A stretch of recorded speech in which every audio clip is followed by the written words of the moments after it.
government. Does that mean we have to pay income tax?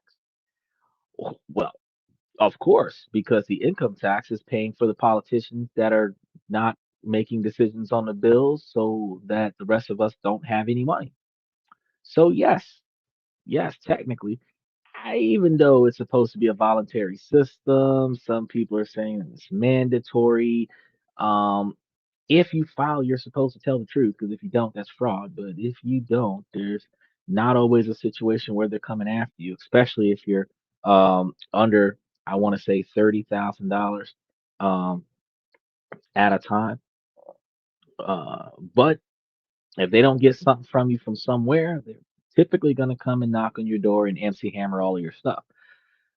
So, to be safe, yes, you should probably file your taxes even during the government shutdown, especially if you don't have a refund coming. You could be a true blooded American and print it out in our digital area and snail mail it to them so that they take a sweet time getting it. If you owe, you can put it in an Scott money order or cashier's check and snail mail it to them. Let them wait and then let their skeleton crew take your money order directly to the bank for direct deposit and let it take 3 to 5 days to clear it before they get your money. Don't make them wait 4, 5 days in the mail for them to get it and another 2 to 3 days for it to clear just because you can.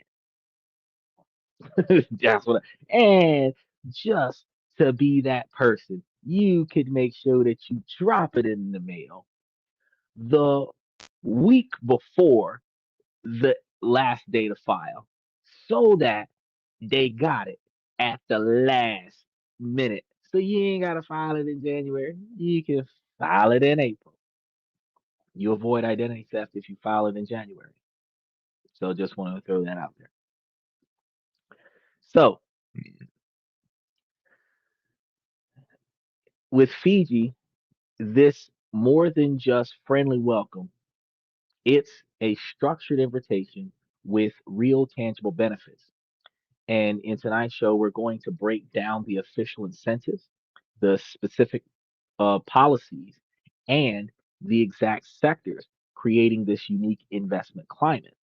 We'll unpack the Fijian government's multi-billion dollar development plans and show you exactly where the opportunities are. But we won't stop there. To give you a complete picture of what investing in these parts of the world look like, we're then comparing Fiji's structure and the landscape to the raw, untapped potential of another emerging nation, which we talked about last week, East Timor. So by the end of this analysis, you'll understand two fundamentally different yet equally compelling ways to invest in one of the most dynamic regions on the planet. Would you pay for car service you are not receiving? Well, that depends on what you mean. If you have a vehicle that has rental car service included in it, it's included in the price. If you had car insurance and they were offering you rental car service and you don't believe that you're going to use that rental car service, no, wouldn't use it. If you're talking about car repairs that you don't get, if it's included in the price of the car, I'm going to make it a point to get out there and use it because it's already paid for. If I got to pay for it and I don't use it, I'm not paying for it. So just to entertain some of the left field questions that are not related to Fiji and investments. No, uh, unless I plan, it is not fiscally responsible to start up a tab of any kind that you don't plan on benefiting from. So the question isn't, would you pay for car service you are not receiving? The question is, would you benefit financially from paying for a car service that you do not receive or you do not utilize. I would be trying to get a refund of that money.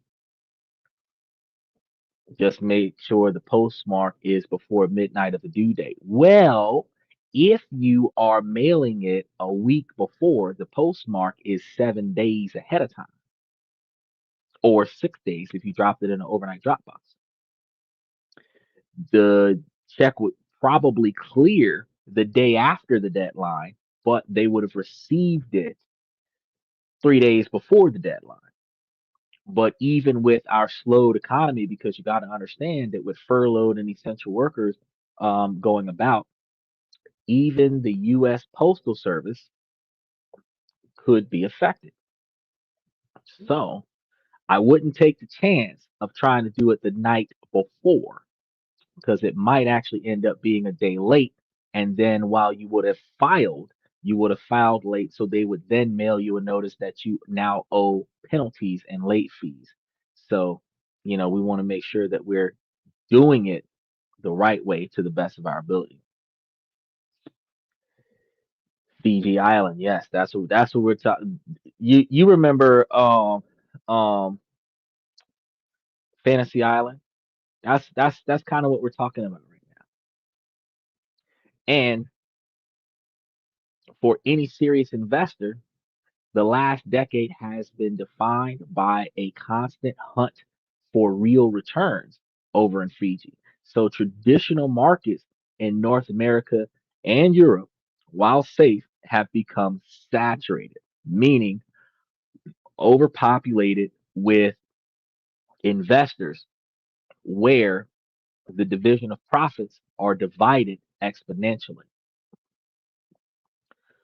Growth is often incremental as a result, and finding the genuine edge, the alpha that makes a portfolio stand out, is becoming harder than ever.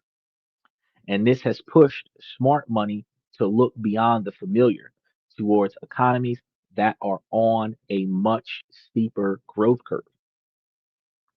So, this is the world of emerging and frontier markets. Now, you have to understand the difference between these two terms because they represent a very different kind of risk. Emerging markets is a phrase you've probably heard often used to describe the BRIC nations like Brazil, Russia, India, and China in their prime. These are countries moving towards becoming advanced economies. They usually have growing industries and what he said, tattoo, the plane. They usually have growing industrial bases, deepening ties to global markets and regulatory systems that are getting more sophisticated. So investing here is about riding the wave of a rapid industrialized and a rising middle class. So the rapid industrialization, the rapid development of the country, and the rising middle class is supposed to be where your profits are going to turn about. Now, the risks are still there currency swings, political shifts, and volatility, but they're often balanced by established stock markets and a history of foreign investments. So frontier markets, on the other hand, are the next step up in both risk and potential reward. These are economies that are even less developed. So you want to think of countries just starting to build their core infrastructures, establish their capital markets, and attract their first big wave of foreign investors. Here, the risk is a lot more clear. You might face more political uncertainty, less developed legal systems, and major infrastructure gaps. But for those with a high risk tolerance and a long term vision, the appeal is the first mover advantage. The potential for massive growth is going to be huge here, precisely because you're getting in before the market is widely understood and valued. And that brings us to the heart of our analysis. In the vast expanse of the Pacific and Southeast Asia, we have two nations that perfectly capture these different categories. Fiji represents a mature emerging market in the Pacific, and it has a stable political scene, a clear pro business government strategy, and rapidly modernizing infrastructure. It's past the initial frontier stage and is now curating its next phase of growth by investing and inviting outside investors at the same time into specific high potential sectors. Contrast East Timor, like we talked about last week, also known as Timor Leste, is a perfect example of a frontier market as one of the world's youngest nations. It is heavily dependent on its oil and gas revenue and is at the very beginning of a vital journey to diversify its economy. So the infrastructure is still being built, the private sector is young, and the investment landscape is raw and uncrowded. So understanding this difference is the key to seeing the opportunity. An investment in Fiji is a bet on structured growth, on government partnerships, P2Ps. An investment in East Timor is a bet on raw potential and the explosive upside of a true frontier. So we're about to dissect both of them, starting with the meticulously prepared opportunity that is Fiji. So Fiji isn't just waiting for investments to show up, it's actively engineering the conditions for it. According to a 2025 investment climate statement from the United States Department, Fiji offers a generally welcoming environment for foreign investments, with the government actively encouraging it to drive growth. This isn't just talk, it's backed by a clear strategy, stable political landscape, and billions of dollars in planned projects. So, for any investor, the first question is always about stability. Fiji, under its coalition government, is currently in a period of political calm, which we in America don't know nothing about right now. And this is expected to keep political risks low for the near future. This stability is the foundation of its economic strategy. The government has laid out an ambitious agenda in its National Development Plan, which aims to boost growth and improve the lives of the Fiji people. The economic numbers show this forward momentum. After a strong post pandemic recovery fueled by tourism, Fiji's economy is now running at a full tilt. The Asian Development Bank and the IMF have projected steady positive growth, cementing Fiji's position as an economic leader in the South Pacific. The government's fiscal policy is clear. It aims to keep total investments at 25% of GDP, and just as importantly, increasing the share of private sector investments to over 15% of GDP by 2036. Not bad, right? This shows a core understanding that private capital is the engine for sustainable growth. Key part of the strategy is positioning Fiji as the undisputed hub of the Pacific. Geographically, it's perfectly placed on a crossroads for trade, transport, and communication between the Americas and Asia. The government is leaning into this advantage by investing in infrastructure, including modernizing ports, airports, and upgrading its digital connectivity. With the early stages of a 5G rollout underway with a literacy rate of 96% and an English speaking population, Fiji isn't just a logistics hub, but a hub for talent and services too. To that end, the government has highlighted a pipeline of over 200 investment projects worth an estimated 6.2 billion at various stages of development. These projects cover 14 key sectors, including tourism, manufacturing, energy, ICT, which offering a clear roadmap of the country's ambitions and a direct invitation for foreign partners to join in. So, to turn this vision into reality, the Fijian government has rolled out a full suite of incentives to attract foreign capital into the key sectors. These aren't vague promises, they are specific legislated benefits run through a single agency, Investment Fiji, to make the country more appealing than its competitors. Very straightforward. The Investment Act of 2021 was a landmark law designed to streamline business registration and create transparent, fair rules for all.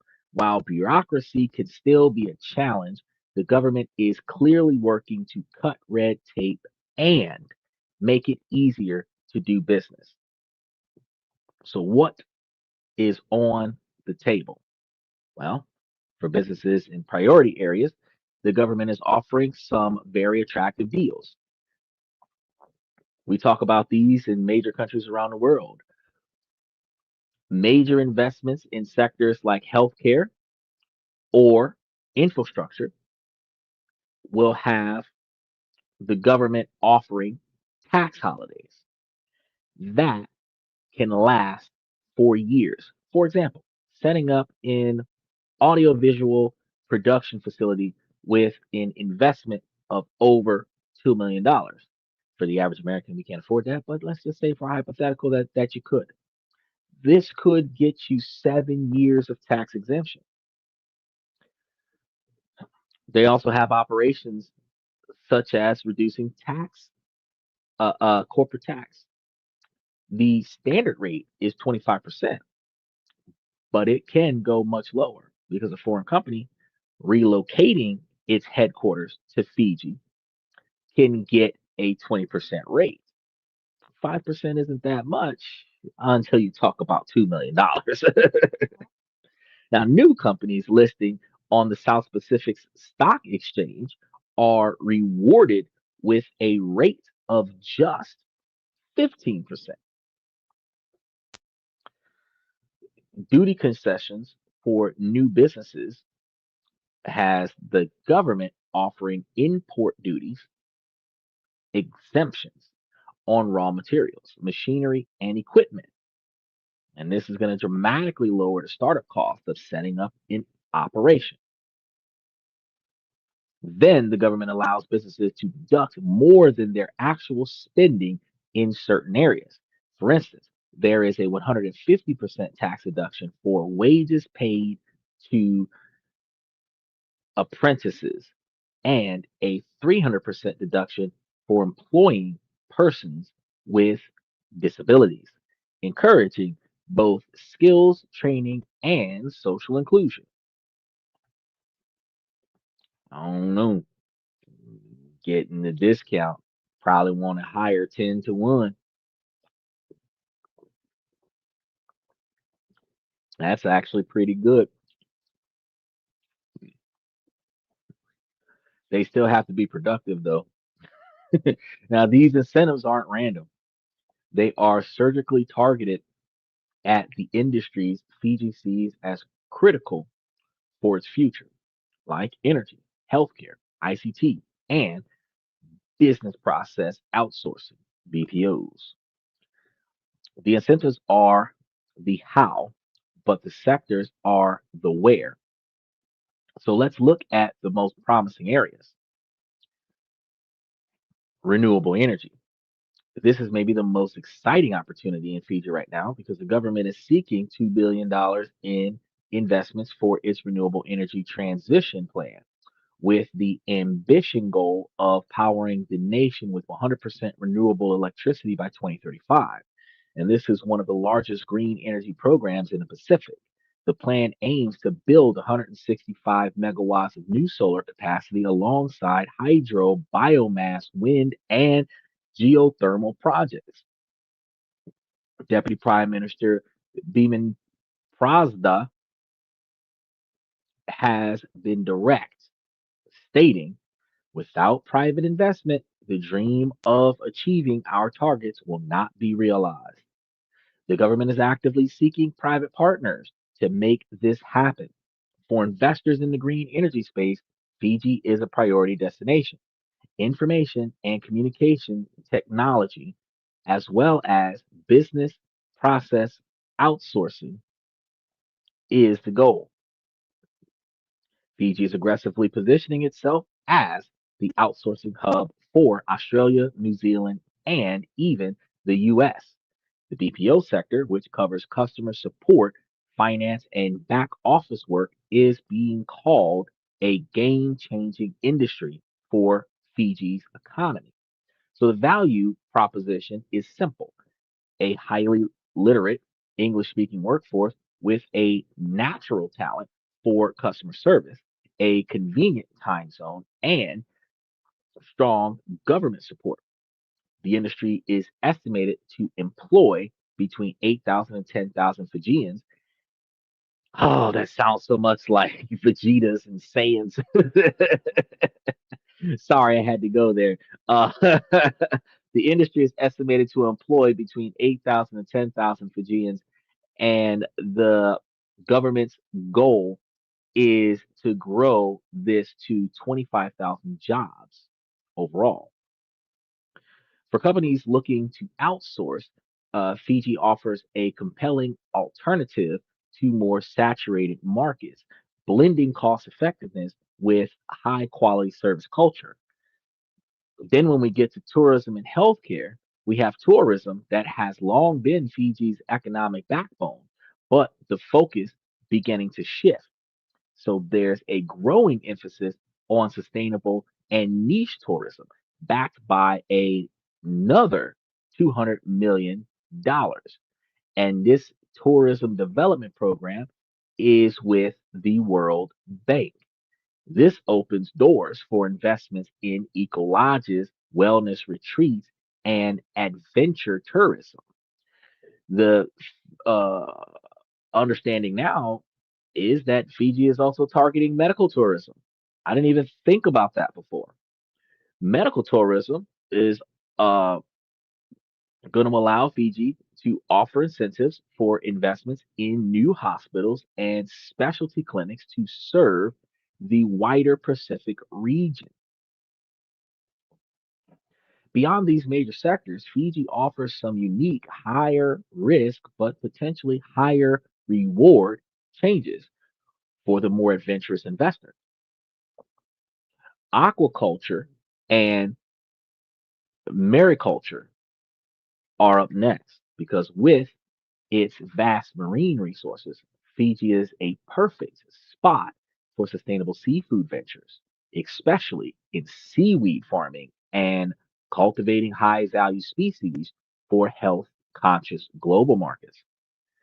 And my favorite is alternative real estate because thinking beyond standard hotels, joint ventures in eco lodges, private island resorts focused on conservation and inland adventure properties are gaining steam. These investments often use long term land leases, providing a secure way to enter Fiji's property market.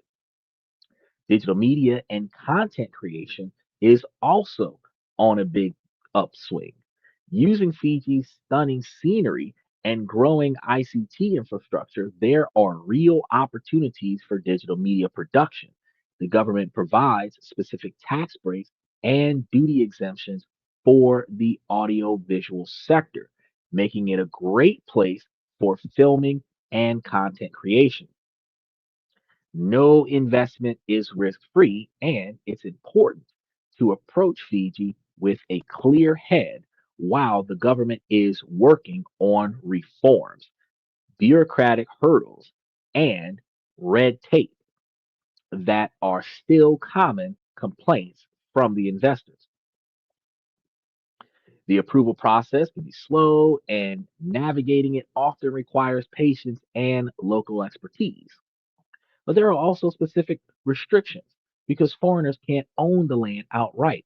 Though long term leases of up to 99 years are a common and secure alternative, just like in the Philippines, the government can also restrict foreign investment in certain strategic sectors, like transport or energy, where it might prefer public to private partnerships. Finally, while the cost of living is manageable, it can be higher in the main urban and resort areas, which is a factor to consider when modeling business costs. Despite these challenges, the overall verdict from international bodies is that Fiji offers a positive and improving investment climate. The government commitment to reform and its transparent incentives driven approach make it one of the most compelling investment destinations in the emerging market world.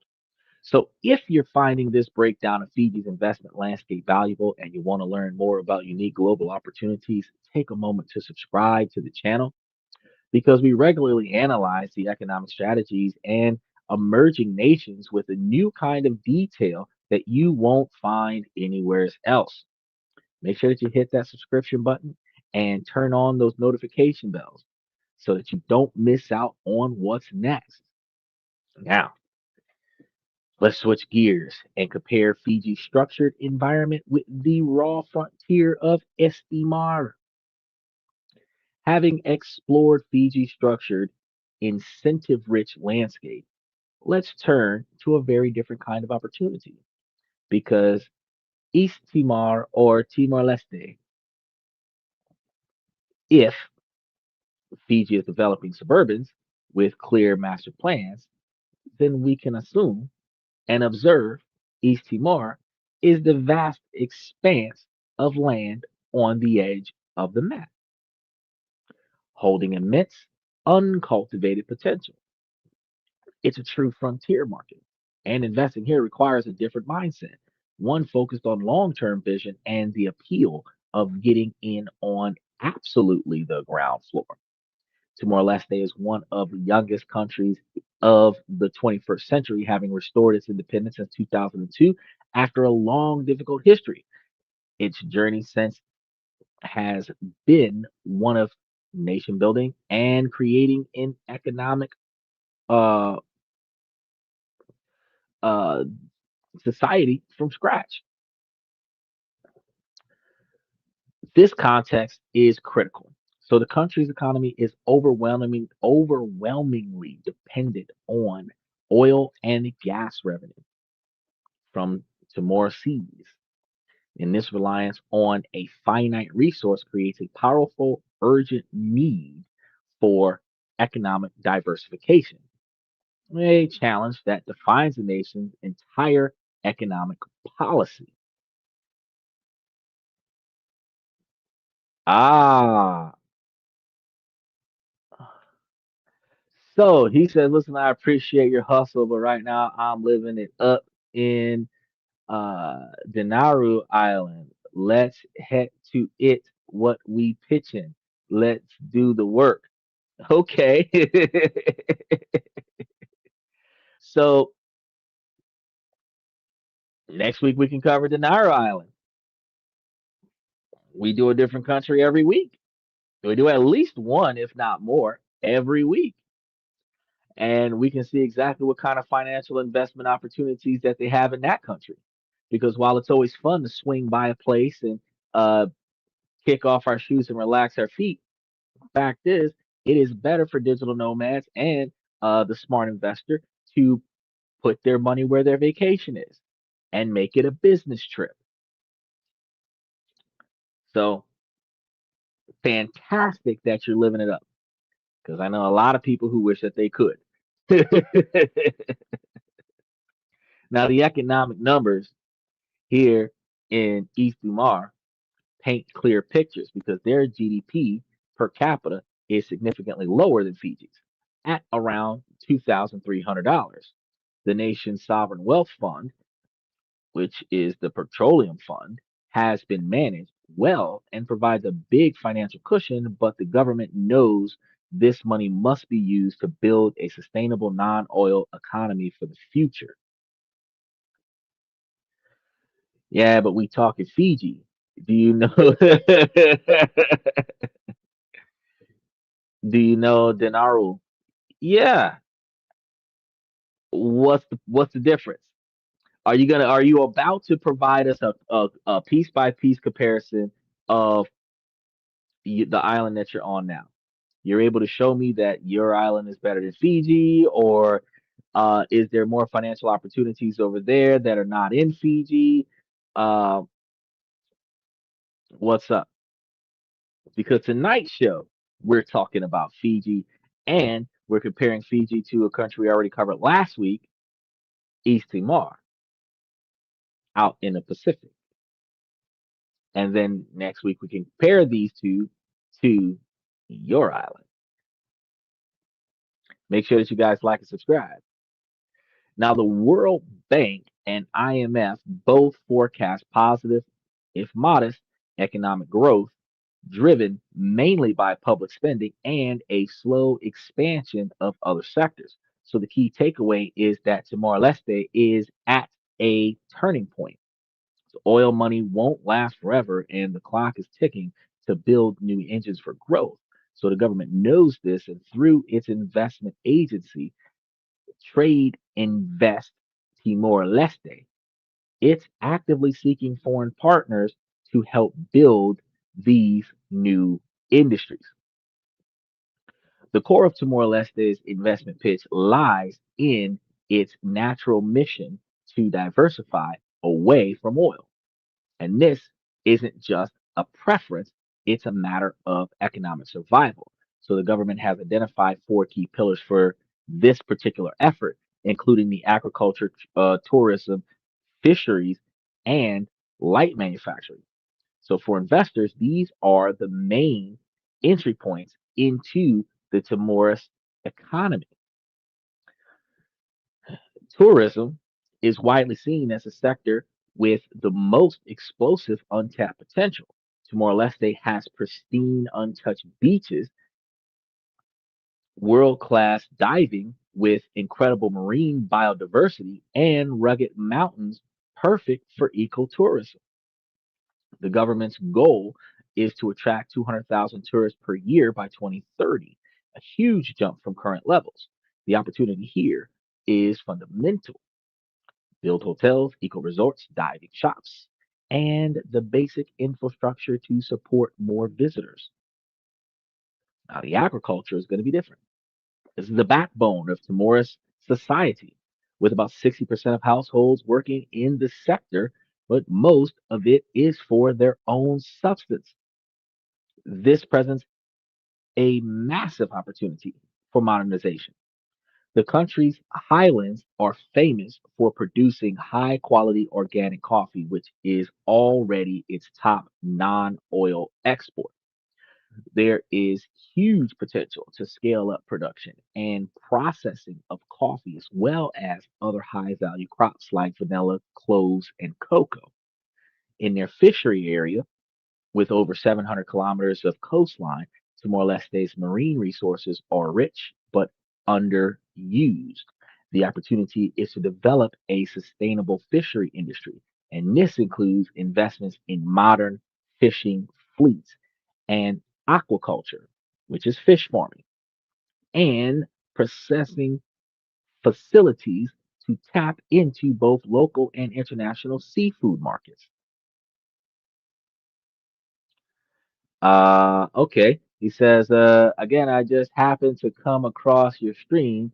It's great, and I'm really not trying to impose, but please don't take it as rude. But if you don't know the where I currently reside, I don't see what you're.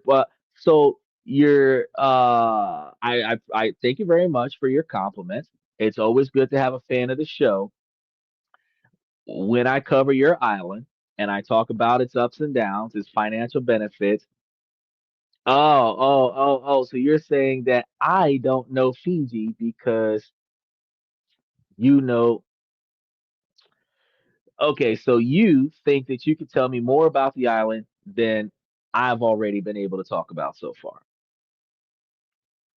So I'm more than positive you can actually verify all of the incentives that I've already talked about, all of the investment opportunities I've already talked about.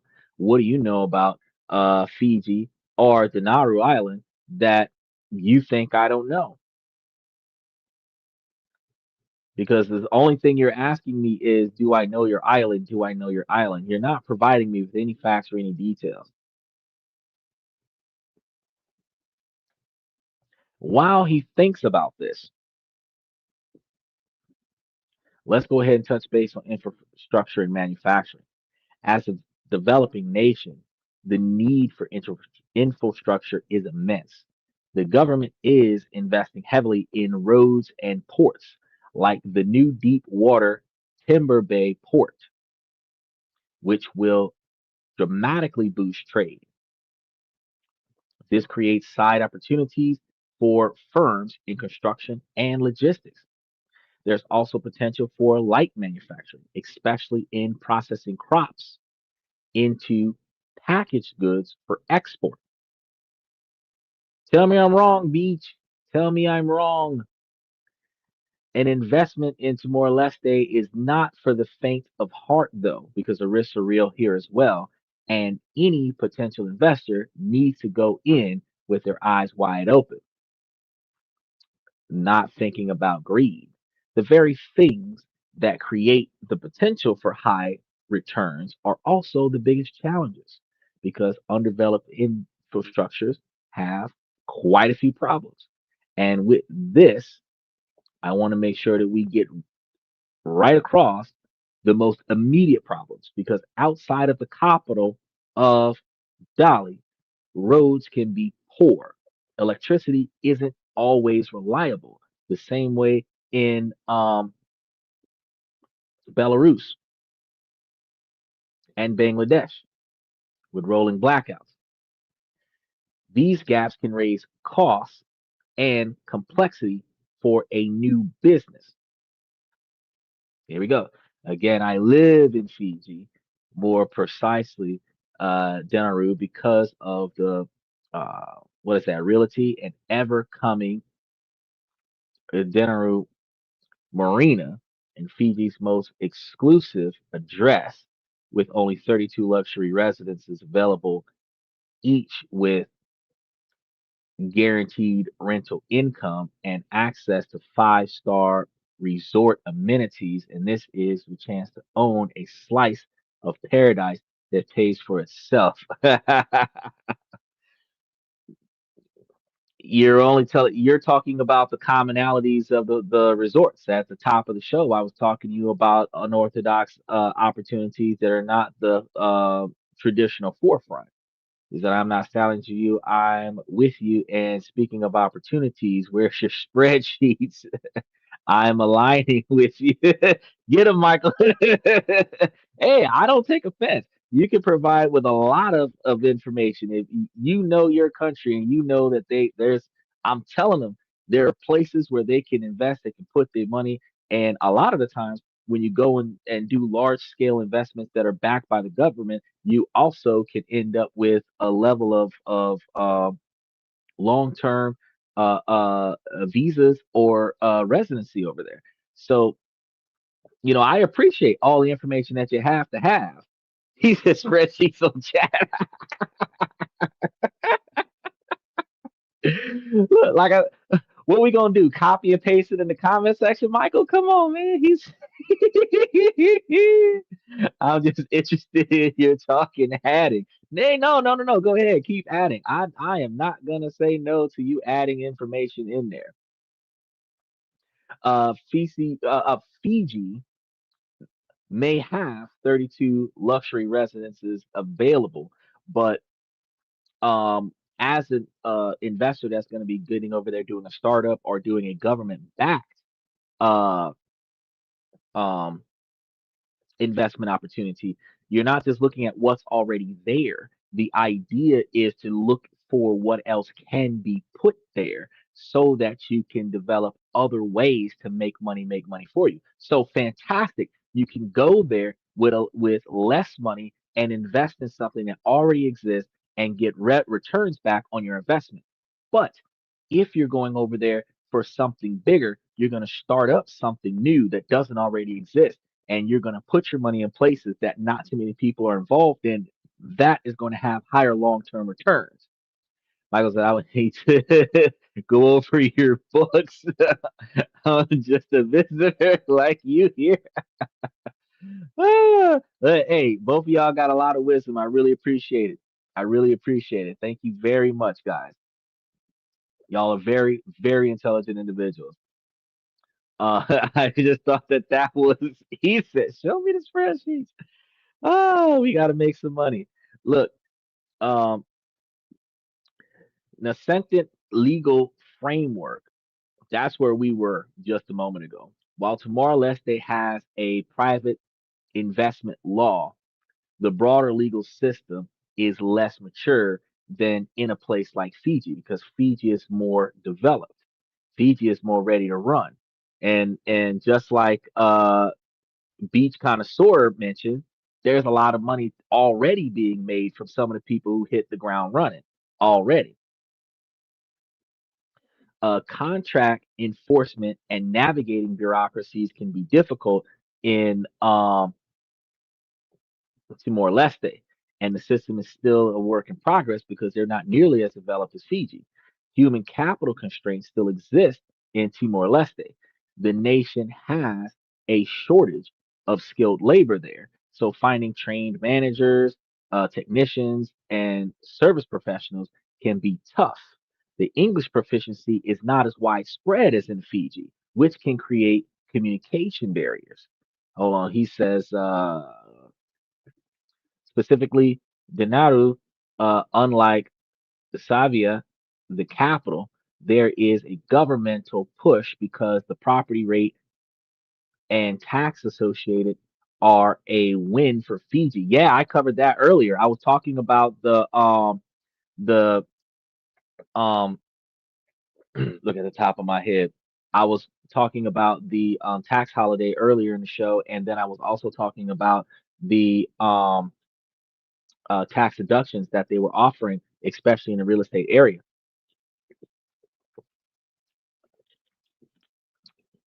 Is that our tourism has been down realistically for having folks move here in better moving here is better economically. Right. Now, ecotourism is going to be improving your tourism. And that's what the government is working on right now is promoting ecotourism. And ecotourism is like a luxury resort for a tent. And I'm sitting over here thinking these kids is ridiculous because how you gonna scream that you a camper and you out there in hot tubs and spas and camping is you in a tent with a hole in the ground and a fire pit. These kids out there with back massages that y'all got over there, y'all got eco medicine. I don't understand what when I found out about the eco healthcare, I was like, look, Fiji on something else. These folks then got people taking tours with their dialysis. They just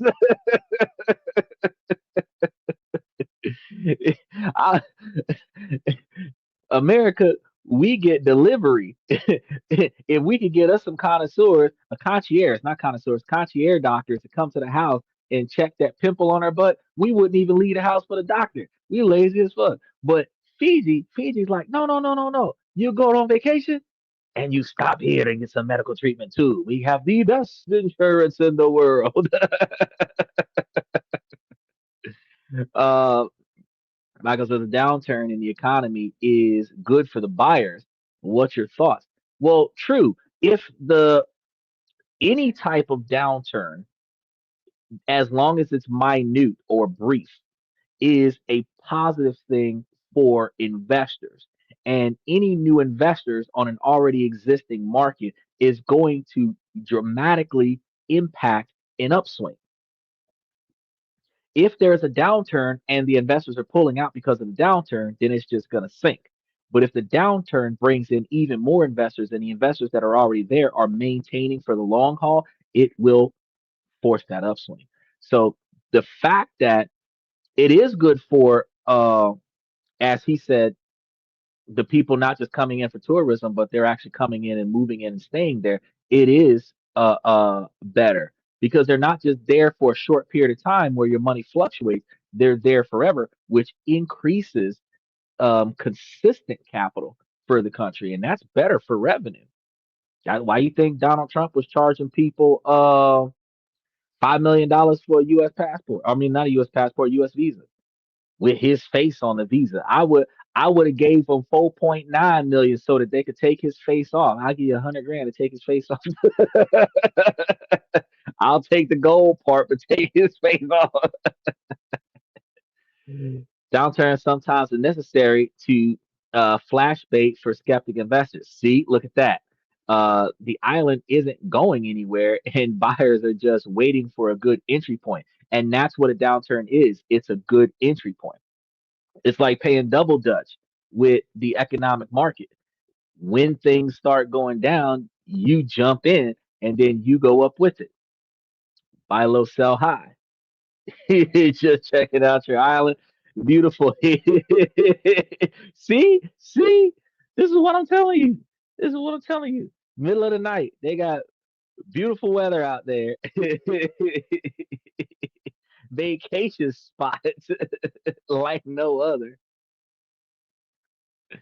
And I was just covering Timor Leste last week, and I said, man, I want to compare Timor Leste to Fiji because Fiji's awesome. You know what I'm saying? And Fiji's got stable economy. America don't even have stable economy. One of the two largest economies in the world, and we are one of the most unstable ones right now. Government still shut down, right?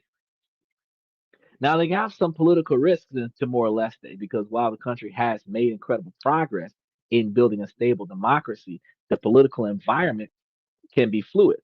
So with the political changes, uh, you can face a lot of delays, and there's still a risk of instability that could affect the business. Economic frailties also bring the heavy dependency on the petroleum funds for government spending that makes the economy fragile and highly reliant on imports, leaving it vulnerable to outside shocks. These are the classic challenges of a frontier market. They are the price of admission for a chance to get the outsized returns that come from being the first mover in a nation on a verge of transformation. Now, we've looked at two very different nations, and with the best help from Beach Connoisseur, make sure y'all like and subscribe and also hit those notification buttons. Uh, but we have to recognize each country is offering a compelling but distinct investment story. Because on the one hand, you have Fiji, the structured, stable hub of the Pacific. On the other hand, we have East Timor, the raw, rugged frontier of Southeast Asia. The choice between them isn't about which one is better, but about which one matches your investment style, risk tolerance, and goals. So let's put them side by side to make the contrast sharp. In the investor profile, Fiji is for the planner and the builder. This is for an investor who values political stability, clear government support, and established infrastructures. The risks are lower and more about navigating bureaucracies than worrying about fundamental stability. Growth here is about using exciting strengths like a skilled English speaking workforce and modern communication to build next gen industries like renewable energy, a BPO, if your strategy is to scale a proven business model in a new cost effective and welcoming market, Fiji is going to be your destination. Is that Matthew Conaway said, best out here, Livin.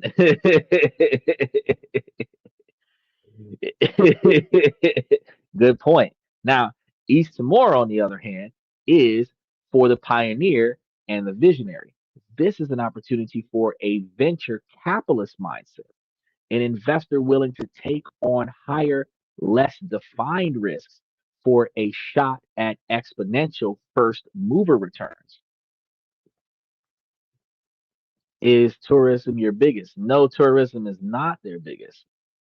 Tourism is popular, but it's not their business. Natural resources is their biggest.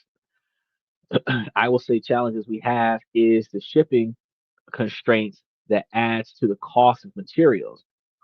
Yes, because you're benefiting from exports, and Timor Leste is benefiting from imports. Have a good night, y'all. I'll check in. Be easy. We're here 7 nights a week. I'll see you another time. Make sure you like and subscribe. Now, the opportunity in Timor Leste isn't about optimizing an existing system. And that's what I was talking to Beach Connoisseur about. It's about building the system itself, building something new.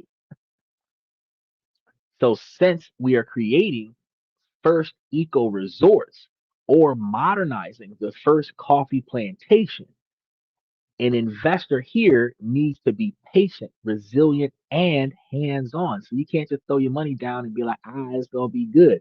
No, you got to put your money down and you got to get your hands and knees dirty and plant them cocoa seeds and do the trimming of the bushes and harvest the crops and plow the fields and get back out there and do it again.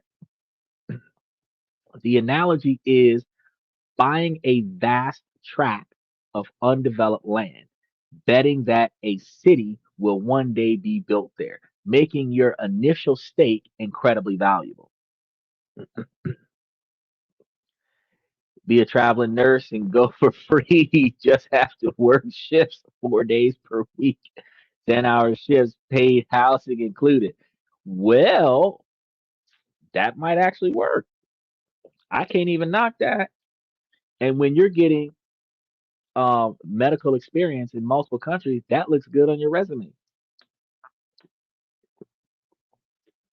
You go there for 3 months, and you can swing that like Doctors Without Borders.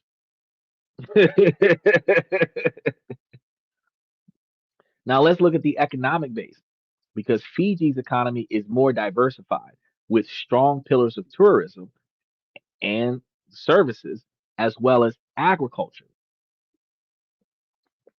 East Timor's economy is almost entirely dependent on oil and gas, with the whole investment thesis revolving around the urgent need to build everything else from a low base. Key sectors here in Fiji is the red carpet. This is out for high value sectors, solar power, data centers, and BPOs. In East Asia or East Timor, actually, in East Timor, the focus is on primary industries, agriculture, fishery, and basic tourism infrastructures.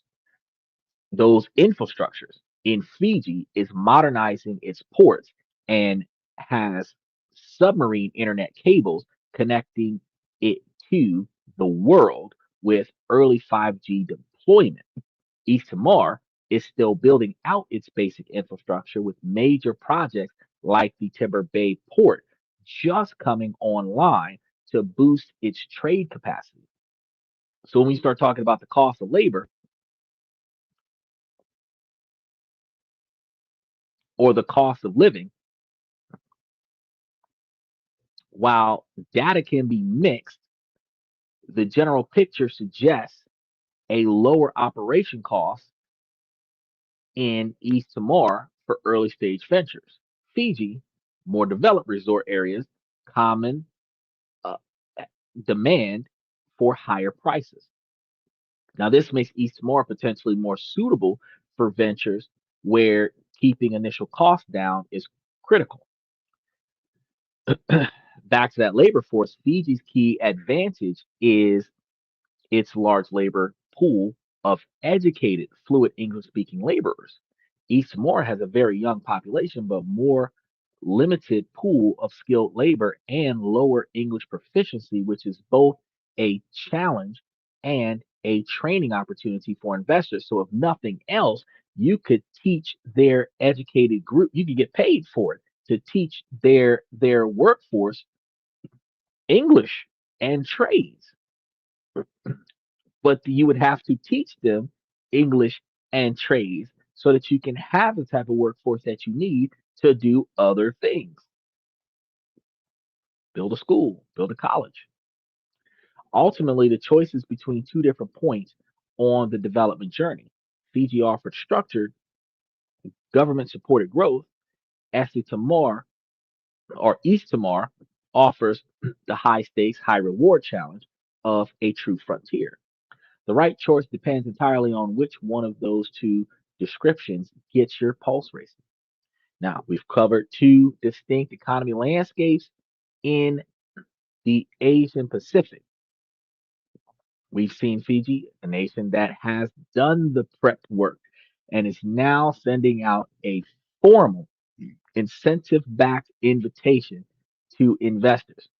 And we've explored East Timor, a nation brimming with the raw, untapped potential of a frontier, which could end up in a decade or two almost as good as Fiji. The critical takeaway here is that emerging markets aren't all the same. The opportunity in a structured, service driven economy like Fiji is fundamentally different from the one in a resource dependent nation like East Timor. And that's building from the ground up. So your strategy has to be tailored to the reality of that culture, that economy, and to your financial tolerance. So, what are your actionable next steps? Because first, the one thing you have to do is your homework. The best resources are the official government investment agencies. For Fiji, that is Investment Fiji. Their website provides detailed information on incentives, priority sectors, and how to register for foreign investments. For at East Timor, your first stop is Trade Invest Timor Leste. They provide guidance on the investment law and the government's priority areas. Second, you want to recognize that on the ground knowledge is priceless. So, Beach Connoisseur is an on the ground investor. Special shout out to him. He would know what's going on in his island, which means whatever I could know, no matter how much it might be, I might find out a lot more by partnering with Beach Connoisseur. Somebody who knows the landscape is priceless. No matter how smart you are, no matter how much knowledge you have, somebody else who knows the landscape is priceless because you could have missed something that they know about that isn't quite public knowledge. In both countries, but especially in a frontier market like East Timor, success often depends on partnering with local businesses or consultants who understand the nuances of that specific market, the culture, and the bureaucracy. The third thing that you want to remember is to align the opportunities with your own capital and timelines for success. Are you looking for steady growth in the market with a clear 5 to 10 year plan? Fiji renewable energy and BPO sectors might be your answer. Or you're a patient investor willing to place a high risk bet that could take over a decade to pay off but offers transformative returns. If so, the foundational sectors of tourism and agriculture in East Timor deserves a closer look. The global search for growth is pushing investors to new horizons, and the nations of the Pacific and Southeast Asia are stepping it up. Fiji stands out as a beacon of stability and strategic planning, offering a well lit path for investments. East Timor represents the essence of frontier investing, the challenge and immense promise of building a new economy from its foundations. Both are investing, and you are being invited to do whatever you can to be a part of their story. The only question left is, which story do you want to help write? If this analysis has been valuable, please like the video. Stay with this show. Subscribe from Twitter, Twitch, and YouTube so that you can make sure that you get more in-depth economic breakdowns, and share your thoughts in the comments the way Beach Connoisseur did. Because with opportunities like Fiji and Estumar, do you find anything more compelling than one of these islands that you can invest in? And if you did, why? I'm looking forward to reading all of your perspectives and taking the time to respond to them. I greatly appreciate that. And even though I've already covered Fiji, I'm gonna cover his island exclusively next week. So that's gonna be one of the things we're gonna be talking about. Because I like learning new things, and I love highly intelligent individuals that are providing vast knowledge for other individuals, because we never know where we can find our money and where we could put our money if we don't look. So what I want to say before I walk out the door tonight is, ladies, as long as the situation doesn't make sense, I'm gonna keep asking you ladies to make it make sense. So ladies, please make it make sense. Fellas, I give y'all this information to help y'all become higher value men. So y'all utilize this information to boost your financial wealth. Come back Thursday, Friday, and Saturday and get more information to improve your personal self. And they play into one another. So the better you do with each one, the better you get with the other. Ladies, this information isn't exclusive to the men. Y'all can use this information to make yourselves higher value women. Finding the things in your life that you would prefer to change will allow you to um, change what is inside of your control and navigate around the things that you are not in control of. This allows you to improve the things about your life that you don't like until you reach a point where you like everything about your life. So there is no reason why we can't be our best self in 2025 going into 2026. We cannot say that there is no reason why we are not the best that we ever could have been as we step into 2026, preparing for 2027. Because every day of the week, I've mapped out a way for you to get started. So if you haven't already gotten started, now's the time. With that being said, I want to thank you guys for coming to This and That. I'm your host, Xander, where we talk about this, that, and everything in between. And I will see you guys tomorrow night.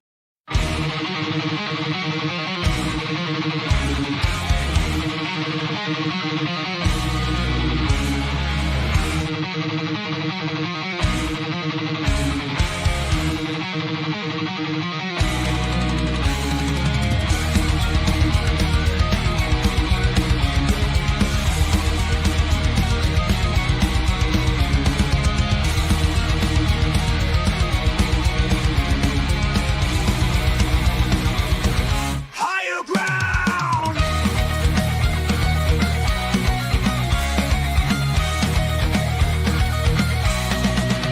Used to chase validation, now I validate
That's my personal command. I'm not mounted on higher ground where excellence is found. My potential knows no bounds, raising the bar, breaking ground.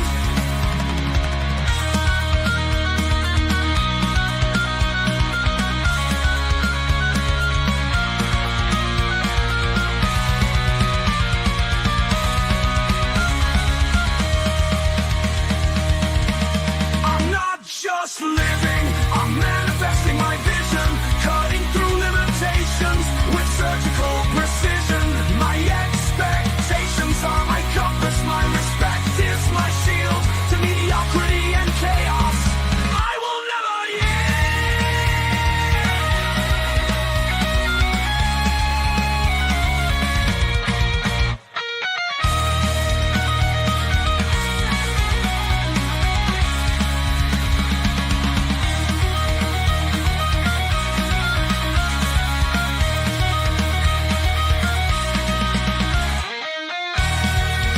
I'm not just living, I'm manifesting my vision, cutting through limitations with surgical precision. My expectations are my compass, my respect is my shield to mediocrity and chaos. I will never yield.